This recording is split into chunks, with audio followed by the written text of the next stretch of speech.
സാക്ഷാൽ ആൽബർട്ട് ഐൻസ്റ്റീനെ വരെ വൈസ് ചാൻസലറായി ക്ഷണിച്ച ചരിത്രമുള്ള നാടാണ് നമ്മുടെ കേരളം. വർഷം 1937 അന്നത്തെ തിരുവിതാംകൂറിൽ തലയെടുപ്പോടെ ഉയർന്നു വന്ന ഇന്നത്തെ കേരള സർവകലാശാലയുടെ ആദ്യ വൈസ് ചാൻസലറായി ദിവാൻ CP രാമസ്വാമി അയ്യർ ക്ഷണിച്ചത് ലോകമറിയുന്ന പ്രസിദ്ധ ഭൗതിക ശാസ്ത്രജ്ഞൻ ഐൻസ്റ്റീനെയാണ്. കാലം ഒരുപാട് ഒഴുകിപ്പോയി. ഇന്നിപ്പോൾ ചാൻസലർമാർ വാഴ്സിറ്റികൾ ഭരിക്കുന്ന കാലമായി. കേന്ദ്രത്തിന്റെ രാഷ്ട്രീയ നയങ്ങളോട് ഒട്ടിനിന്ന് അജണ്ടകൾ നടപ്പാക്കാൻ പറ്റിയ താൽക്കാലിക VC-മാരായി സർവകലാശാലകളുടെ സർവാധിപതിമാർ. തമിഴ്നാട്ടിൽ RN രവിയും കേരളത്തിൽ ആരിഫ് മുഹമ്മദ് ഖാനും പയറ്റിയത് ഇതേ വിശാല പദ്ധതിയായിരുന്നു. സംസ്ഥാനത്തെ ഒട്ടുമിക്ക സർവകലാശാലകളുടെയും VC-മാരെ താൽക്കാലികക്കാരാക്കിയ ആരിഫ് മുഹമ്മദ് ഖാന്റെ നടപടി സംരക്ഷിക്കാനാണ് പിന്തുടർച്ച കിട്ടിവന്ന രാജേന്ദ്ര ആർലേക്കർ കോടതിയിൽ പോയത്. അതിന് ഹൈക്കോടതിയിൽ തിരിച്ചടി കിട്ടിയതാണ് ഇന്നത്തെ വാർത്താ പകലിലെ ഏറ്റവും ശ്രദ്ധേയ വാർത്ത. ഡിജിറ്റൽ സാങ്കേതിക സർവകലാശാലകളിൽ താൽക്കാലിക VC-മാരെ നിയമിച്ച ഗവർണറുടെ നടപടി നിയമപരമല്ല എന്ന് ഹൈക്കോടതി വിധിച്ചു. സിംഗിൾ ബെഞ്ച് ഉത്തരവിനെതിരെ ഗവർണർ നൽകിയ അപ്പീൽ ഡിവിഷൻ ബെഞ്ച് തള്ളി. ഉന്നത വിദ്യാഭ്യാസ മേഖലയെ കേന്ദ്രം കാവ്യവൽക്കരിക്കുകയാണെന്ന സംസ്ഥാന സർക്കാരിന്റെ ആരോപണങ്ങളെ സാധൂകരിക്കുകയാണോ ഇന്നത്തെ ഹൈക്കോടതി വിധി? ആദ്യം കാണാം RDX റാം. ഡിജിറ്റൽ സർവകലാശാല വൈസ് ചാൻസലർ സിസ തോമസ്, സാങ്കേതിക സർവകലാശാല വൈസ് ചാൻസലർ K ശിവപ്രസാദ് എന്നിവരെ താൽക്കാലിക VC-ആയി നിയമിച്ച മുൻ ഗവർണർ ആരിഫ് മുഹമ്മദ് ഖാന്റെ നടപടിയാണ് ഹൈക്കോടതി നിയമപരമല്ലെന്ന് ചൂണ്ടിക്കാട്ടിയത്. നിയമനം നടത്തേണ്ടത് സർക്കാരിന്റെ പാനലിൽ നിന്നാണെന്ന സിംഗിൾ ബെഞ്ച് ഉത്തരവ് ശരിവച്ച ഡിവിഷൻ ബെഞ്ച് ഗവർണറുടെ ഹർജി തള്ളി.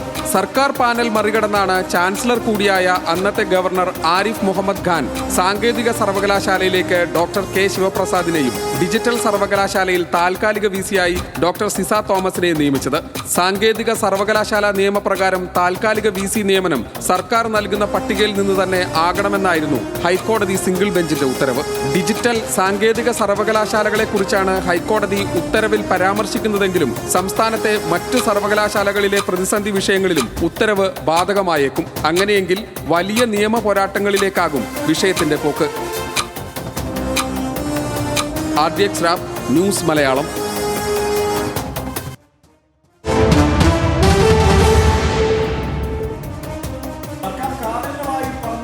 ശരിയാണെന്ന് കോടതി വിധി തെളിയിക്കുന്നതാണ്.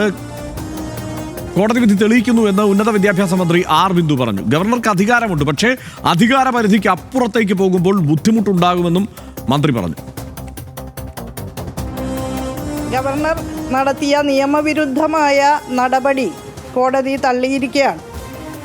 കുറേ കാലങ്ങളായിട്ട് ഇവിടെ നമ്മൾ പറഞ്ഞുകൊണ്ടിരിക്കുന്ന കാര്യങ്ങളൊക്കെ ശരിയാണ് എന്നാണ് നിരന്തരം ലഭ്യമാകുന്ന കോടതി വിധികൾ സൂചിപ്പിക്കുന്നത്. സർവകലാശാലകളുമായി ബന്ധപ്പെട്ട് ചാൻസലർക്ക് അധികാരങ്ങളുണ്ട്, പക്ഷേ ആ അധികാര പരിധിക്ക് അപ്പുറത്തേക്ക് പോകുമ്പോൾ അത് വലിയ ബുദ്ധിമുട്ട് ഉണ്ടാക്കുന്നുണ്ട്.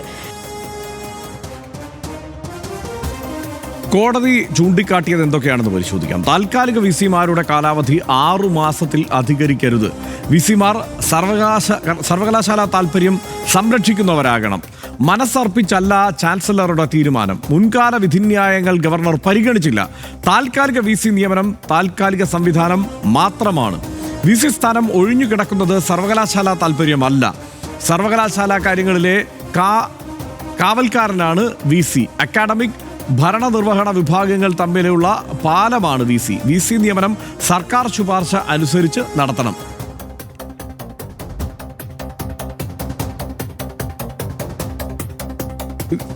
ഇതിന്റെ ഈ വാർത്തയുടെ സന്നിവേശത്തിന്റെ വിശദമായ പരിശോധനയിലേക്ക് പോകും മുമ്പ് ഷബ്ന അതിലേക്ക് നമുക്ക് പോകാം. ഷബ്ന, ഇന്നിപ്പോൾ നിർണായകമായ ഒരു വിധിയാണ് വന്നിരിക്കുന്നത്. അപ്പോൾ മറ്റ് യൂണിവേഴ്സിറ്റികളിലും ഇത് ബാധകമാകുമോ? അങ്ങനെയാണെങ്കിൽ വളരെ സങ്കീർണമായി ആരിഫ് മുഹമ്മദ് ഖാന്റെ കാലം മുതൽ ഇങ്ങോട്ട് നീണ്ടുനിന്ന ഒരു പ്രശ്നത്തിന് പരിഹാരമാകും. അതല്ലെങ്കിൽ സുപ്രീം കോടതിയിലേക്ക് പോകാനായിരിക്കുമോ ഗവർണർ തീരുമാനിക്കുക? എന്താണ് ഈ വിധിയെക്കുറിച്ച് പറയാനുള്ളത്? ഏതായാലും ഈ നേരത്തെ തന്നെ ഈ കോടതി മറ്റൊരു കേസിൽ ചൂണ്ടിക്കാണിച്ചിരുന്നു 13 സർവകലാശാലകൾ ഈ കേരളത്തിലുള്ളതിൽ 12 എണ്ണത്തിലും താൽക്കാലിക VC-മാരാണ് നിലവിലുള്ളത് എന്നത്. ഈ താൽക്കാലിക VC-മാരെ ഇത്തരത്തിൽ നിയമിക്കുന്നത് ഈ അക്കാദമിക് കാര്യങ്ങളിൽ ചില പ്രശ്നങ്ങൾ സൃഷ്ടിക്കും എന്ന് നേരത്തെ ഡിവിഷൻ ബെഞ്ച് തന്നെ ചൂണ്ടിക്കാണിച്ചിട്ടുണ്ട്. ഈ ഒരു സാഹചര്യത്തിലാണ് ഇന്നിപ്പോൾ ഈ 2 സർവകലാശാലകളിലെ വിധി വരുന്നത്. ഗവർണർ ഇത്തരത്തിൽ താൽക്കാലികമായി VC-മാരെ നിയമിക്കുന്ന നടപടി അത് സർക്കാരുമായി ആലോചിച്ച് വേണം എന്ന് തന്നെയായിരുന്നു സിംഗിൾ ബെഞ്ചിന്റെ ഉത്തരവ്. ഉത്തരവ്. സംസ്ഥാന സർക്കാർ തന്നെയാണ് സിംഗിൾ ബെഞ്ചിൽ ആദ്യം സമീപിക്കുന്നത്. ഈ ഡിജിറ്റൽ സർവകലാശാല അതുപോലെ ഈ KTU ഈ 2 യൂണിവേഴ്സിറ്റികളിൽ താൽക്കാലികമായി VC-മാരെ നിയമിക്കുമ്പോൾ സർക്കാരിനോട് ആലോചിക്കുകയോ സർക്കാരിൻ്റെ പട്ടിക പരിഗണിക്കുകയോ ഒന്നും ചെയ്യാതെ തന്നെ മുൻ ഗവർണർ ആരിഫ് മുഹമ്മദ് ഖാൻ ഇത്തരം നിയമനം നടത്തിയിരുന്നു.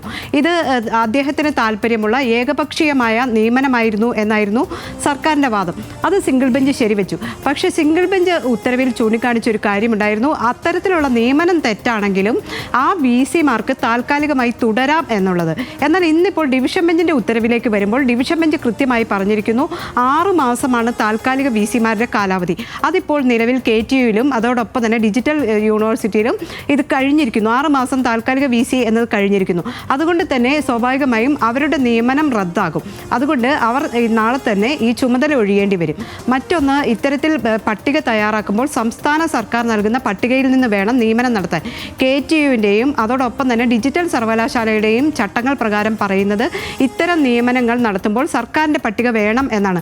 അതിന് ഗവർണർ ഉന്നയിച്ചിരുന്ന ഒരു വാദം കേന്ദ്ര നിയമങ്ങൾ, അതായത് UGC ചട്ടങ്ങൾ അനുസരിച്ച് ഗവർണർക്ക് അധികാരമുണ്ട് എന്നതായിരുന്നു. പക്ഷേ UGC ചട്ടങ്ങൾ അനുസരിച്ച് ഗവർണർക്ക് അധികാരമുണ്ട് എന്ന് പറയുമ്പോഴും സർവകലാശാല നിയമങ്ങളാണ് ഇതിൽ ബാധകം, താൽക്കാലിക VC-മാരുടെ നിയമനങ്ങളിൽ ബാധകം എന്ന് സംസ്ഥാന സർക്കാരും വാദമുന്നയിച്ചു.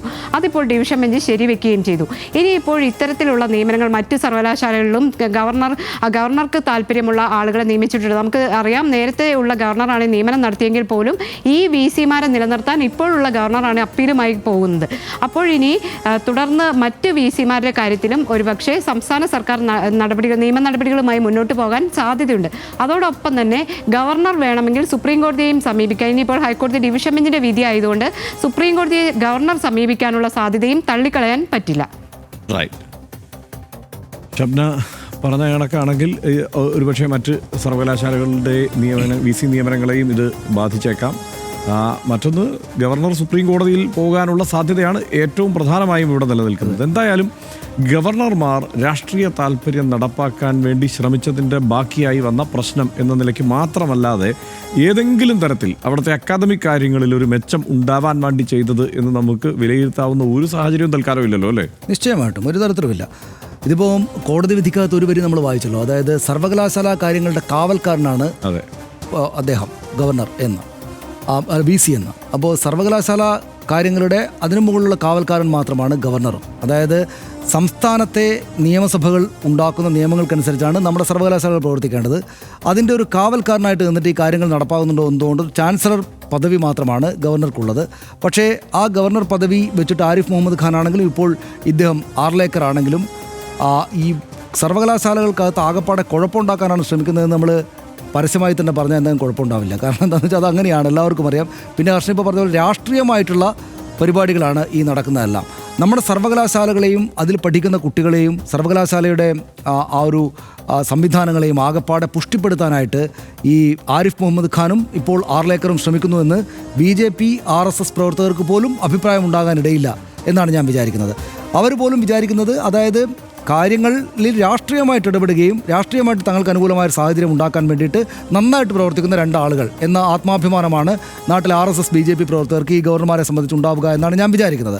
അതുകൊണ്ട് സംഭവിക്കുന്നത് എന്താണ്? സംഭവിക്കുന്നത് നിരന്തരമായിട്ടുള്ള സമരം, കാര്യങ്ങൾ നീങ്ങുന്നില്ല. ഇന്നിപ്പോൾ നമ്മുടെ മോഹനൻ കുന്നുമലുമായി ബന്ധപ്പെട്ട വിഷയത്തിൽ കേരള സർവകലാശാലയിൽ ഈ ഇങ്ങനെ നിൽക്കുന്നത് കൊണ്ട് 12,500 ഫയലുകൾ നീങ്ങാതെ നിൽക്കുകയാണ്. അതിനകത്ത് കുട്ടികളുടെ പ്രവർത്തനവുമായിട്ട് അല്ലെങ്കിൽ മുന്നോട്ട് പോക്കുമായി ബന്ധപ്പെട്ട ഫയലുകളുണ്ട്, ഈ അവിടുത്തെ അധ്യാപകരുടെയും മറ്റ് ജീവനക്കാരുടെയും ഒക്കെ ഫയലുകളുണ്ട്. അപ്പോൾ ഒരു സർവകലാശാലയുടെ പ്രവർത്തനങ്ങൾ തടസ്സപ്പെട്ട് പൂർണ്ണമായിട്ട് നിൽക്കുന്ന സാഹചര്യമാണ് ഉണ്ടായിരിക്കുന്നത്. അപ്പം ഇത് വളരെ എളുപ്പത്തിൽ ഇതിപ്പോൾ ഇങ്ങനെയുള്ളൊരു വിധിയാണ് വരിക എന്ന് കാര്യങ്ങളെ നിയമപരമായി നോക്കുന്ന എല്ലാവർക്കും അറിയാമായിരുന്നു. കാരണം ഇത് താൽക്കാലികമായിട്ട് VC-മാരെ നിയമിക്കുകയാണെങ്കിൽ തന്നെയും ആ താൽക്കാലിക VC-മാരെ അങ്ങോട്ട് നിയമിക്കാനുള്ള പട്ടിക സംസ്ഥാന സർക്കാരാണ് കൊടുക്കേണ്ടത്.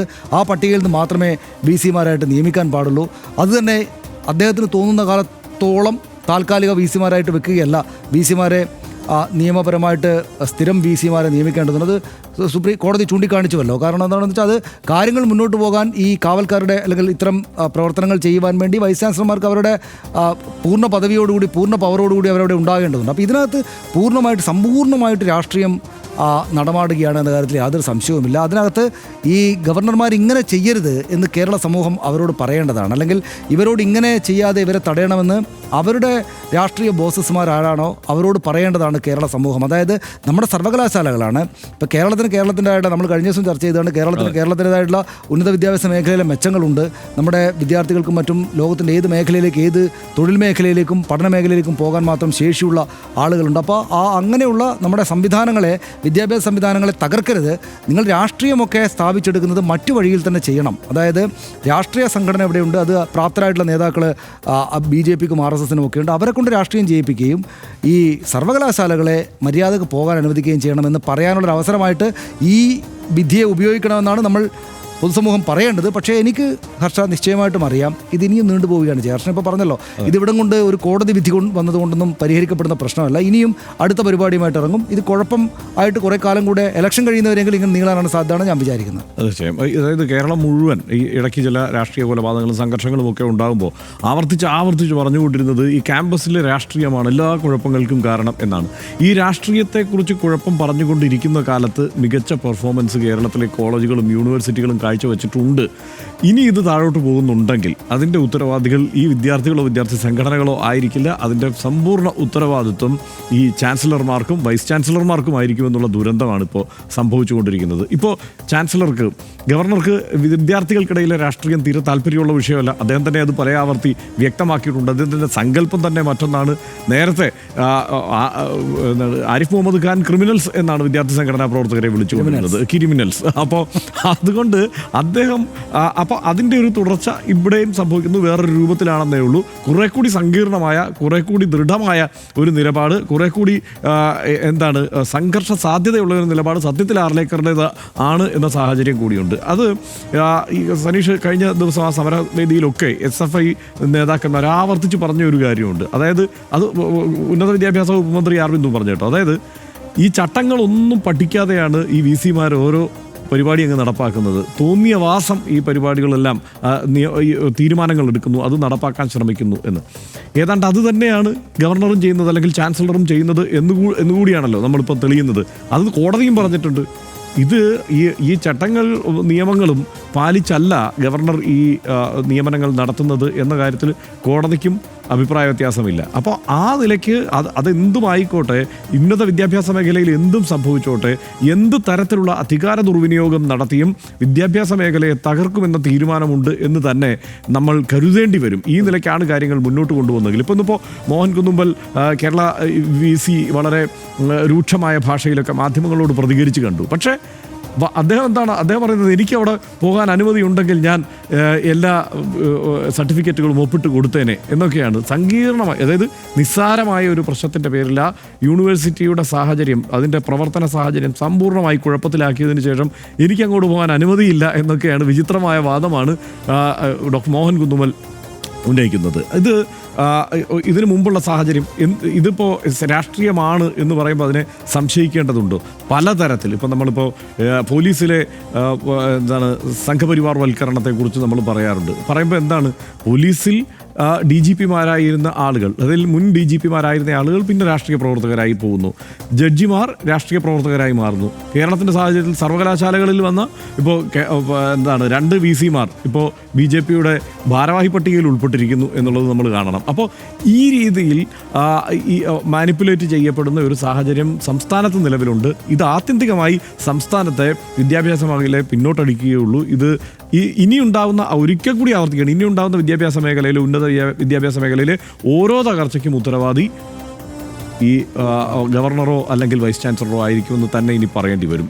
വലിയ ഭൂരിപക്ഷമുള്ള രാഷ്ട്രീയ സർവാധികാരം ഭരണഘടനാ മൂല്യങ്ങൾക്ക് സൂക്ഷ്മത്തിനും സ്ഥൂലത്തിനും ഭീഷണിയാകുന്ന കാലമാണ് നമ്മുടേത് എന്ന കാര്യത്തിൽ സംശയമൊന്നുമില്ല. ലോകമാകെയുള്ള വലതുപക്ഷ രാഷ്ട്രീയ ധാരകൾ ഭരണാധികാരം പിടിച്ചെടുത്തതിന് ശേഷം അതാത് ജനാധിപത്യങ്ങളോട് ചെയ്തുകൊണ്ടിരിക്കുന്നതും ഇതുതന്നെയാണ്.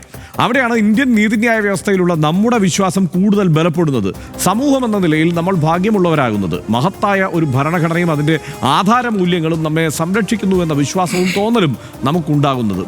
ഈ അടുത്ത കാലത്ത് തന്നെ കേവല രാഷ്ട്രീയ അജണ്ടകൾ ഉന്നത വിദ്യാഭ്യാസ രംഗത്തെ മലിനപ്പെടുത്തുന്നതിനെതിരെ ഒന്നിലധികം തവണ ഇന്ത്യൻ നീതിപീഠം ശരിയായി ഇടപെടുന്നത് നമ്മൾ കണ്ടു. വിവിധ ഹൈക്കോടതികളിലും പരമോന്നത ന്യായപീഠങ്ങളിലും ഒരു ജനാധിപത്യത്തിൻ്റെ ശക്തി കണക്കാക്കപ്പെടുന്നത് എപ്പോഴും ഭൂരിപക്ഷമുള്ളവരുടെ തീരുമാനങ്ങളിൽ മാത്രമല്ല എന്ന് നീതിന്യായ വ്യവസ്ഥ കാണിച്ചു തരുന്നു. സ്വയം തിരുത്താനുള്ള നമ്മുടെ സംവിധാനത്തിൻ്റെ ശേഷി ഒരിക്കൽ കൂടി വെളിപ്പെടുന്നു. RDX അടുത്ത വിഷയത്തിലേക്ക്.